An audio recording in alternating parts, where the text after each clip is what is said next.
It's time to ditch the dump points, and I'm going to take out the old cassette toilet and put in a new Ogo Origin. So I decided to go with the Ogo Origin toilet based on pretty much every review that I read is good. It cost me $2,185 and that included $90 delivery to here in southeast Queensland. You can pick up, but only from Coffs Harbour because that's where the supplier is, or the importer. They come from overseas, of course, because we don't manufacture anything in Australia anymore. Got some weight. I'm going to weigh it and weigh this one and weigh the cassette one and just see the difference in what I've gained. I'm sure I'm going to gain some, but shouldn't be too much. Do the old comfy test. Oh yeah, that works so far. Got a bit of a user manual.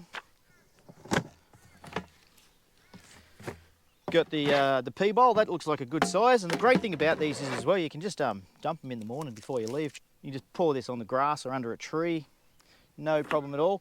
And with the number 2s as well, when it composts, you can actually just chuck it in the bin. So really easy, and just don't have to worry about looking for those dump points anymore. It's just a pain in the bum.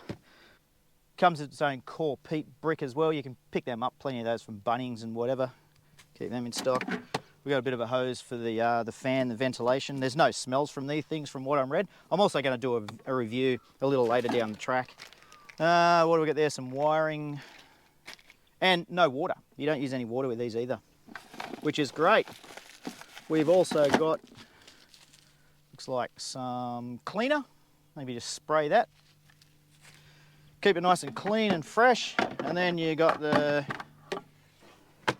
bowl itself, not a bad size, and the little scummity outs to mix it up. Apparently runs for about 45 seconds, I think. I'll put all the actual data up on the screen towards the end there, tell you what it does. There we go. Looks pretty fancy. Grab a little lever under here, pull that, and the poo bit opens up. Look at that, that's a nice size hole compared to the cassette one. So for the installation, I don't really know much about how to take these out. I can just give it a crack as I go. Can't be too hard. I haven't seen any videos on these particular ones either. It's the Thetford,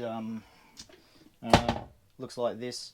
But anyway, I guess I've turned the water off just to make sure I don't start losing any water, because there is a hose that goes in here to the flush, of course. Disconnect that, and I've taken all the fuses out as well, just so I've got no power, because obviously the 12 volt that runs to this toilet is now going to run to the small fan and the agitator on the Ogo. So anyway, I'll get cracking.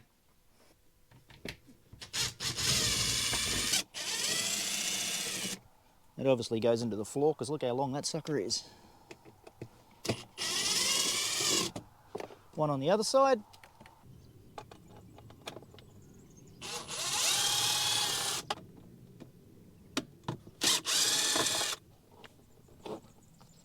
There we go. And while I'm here, I'm just going to disconnect the water as well.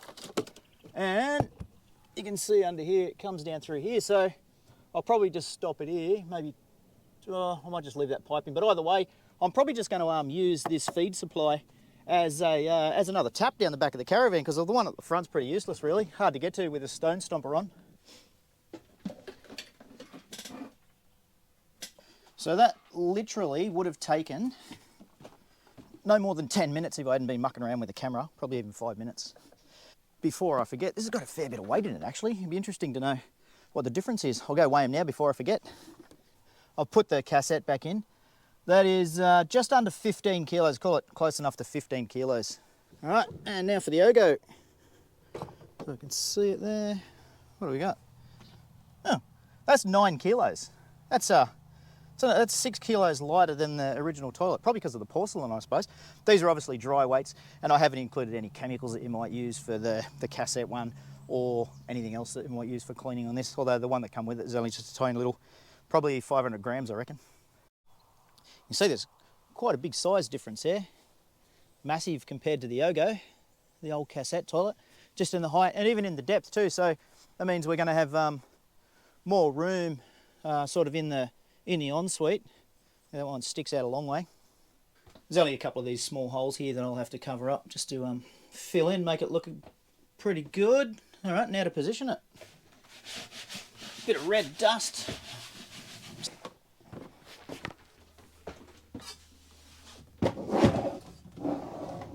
Not quite sure where it's going to position. I might have to bring it away. I'll just start hooking up all the hoses and things to make sure I've got enough room in the back there.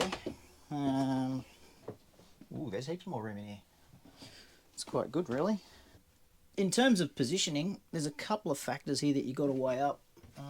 One of them is the hose. I could run this hose through a T-piece straight out the side of the caravan, put the vent on the outside of the caravan there, but I don't really want to start drilling holes in the van. The other thing is as well is how far the seat goes back to be able to get the bucket out, and I've already tried this, so that's fine. Actually, it works out if that's open. So my intention is to put a vent. By the way, too, you don't get a vent or anything in the kit. All it is just the end of the hose. Looks like so. To run it like that with a bend in it, it's going to be quite restrictive on the distance that the toilet can come back to give yourself more room in the ensuite. Yours might be different to mine, of course, but what I've decided here that it'd probably be better for me, I've just got this 90-degree PVC, fits in that pipe perfectly. Now I can run that, basically say like that.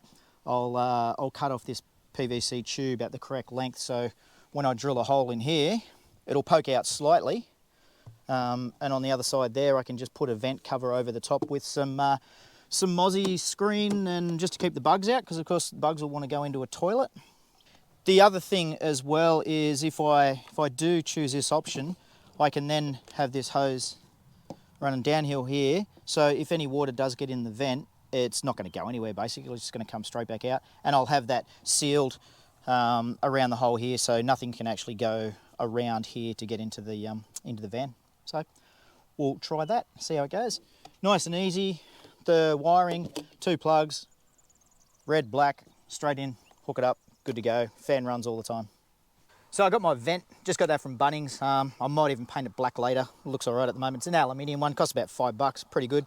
The intent, that's going to sit there. Now, pure luck, but this just so happens I'm going to use that as a mount, so I can mount that solid against the door here. And then look what I just worked out. These holes align perfectly, so I can use the same holes, because I was wondering how I'm going to drill these holes in here without making it show on the outside. Perfect. Here we go. I hate drilling holes in my caravan at the best of times, but here we go.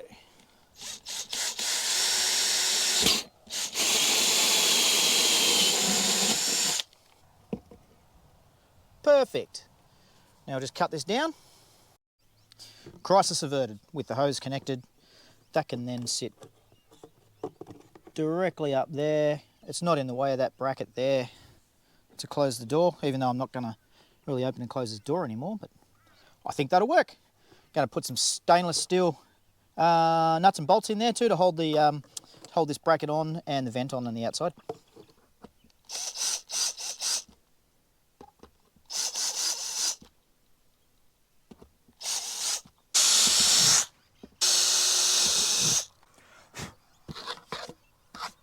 Now, of course, these bolts are also going to be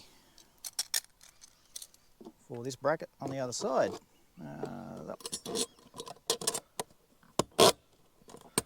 My vent facing down so no water goes in. And then technically, this should fit over that. That should now slide into position there. That's looking superb. Beautiful. Nice. Just make sure I screen that off. The alloy vent got the better of me, so I've decided I painted it. I've got some fly screen just there that I've cut to size. Got all them in. I can probably trim them down later. Definitely going to change the colours on here. I'll paint them black as well, but anyway, something we can get later. Plug that in there. Can now close that sucker up there. Can lock that up, never to be opened again. So I got it perfectly centered just in my caravan. It's exactly 100mm right to the edges there. Perfect. Screw it down. I actually got some bigger bolts, or bigger screws, sorry, that come supplied. And I'm also just going to run a sealer around the bottom here too. I'm just going to put these screws in, make sure that they do support it enough, and then I'll probably just run a bead of Celastic around the bottom to seal and hold it in as well.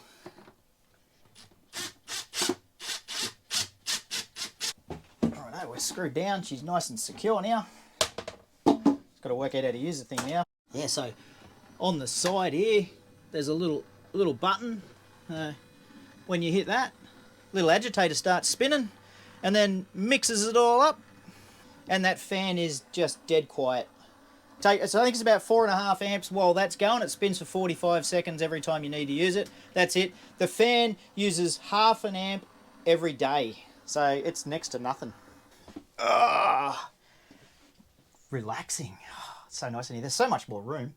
But there you go, that's the installation. Like I said before, I'm not going to do a review on it now because obviously I haven't used it yet, so I don't really know what I'm doing, how to mix up the core block or the core bricks, whatever they are that you get from Bunnings. Yeah, so I have dumped the dump sites. If you're a little bit adamant about maybe fitting your own, just go for it. Mate, literally all I needed was a couple of screwdrivers, a bit of a drill bit, to drill some holes, what have you. But yeah, very simple, really simple. If I weren't mucking around with the camera so I could take this video for you guys, it probably would have taken me an hour max, I reckon. The most time-consuming part was to build the vent part. You'll just have to build it whatever suits your caravan. Yeah, well, there you go. Don't forget to like, subscribe, hit that notification bell so when I bring out some more videos, you'll get notified. There you go. Cheers. If you're after a nice cassette toilet, it's even got some chemicals with it. It's only got about 40,000 kilometres on the clock. Give me a yell. Leave some comments below. No, just kidding. I'm sure you don't want one of them. Anyway,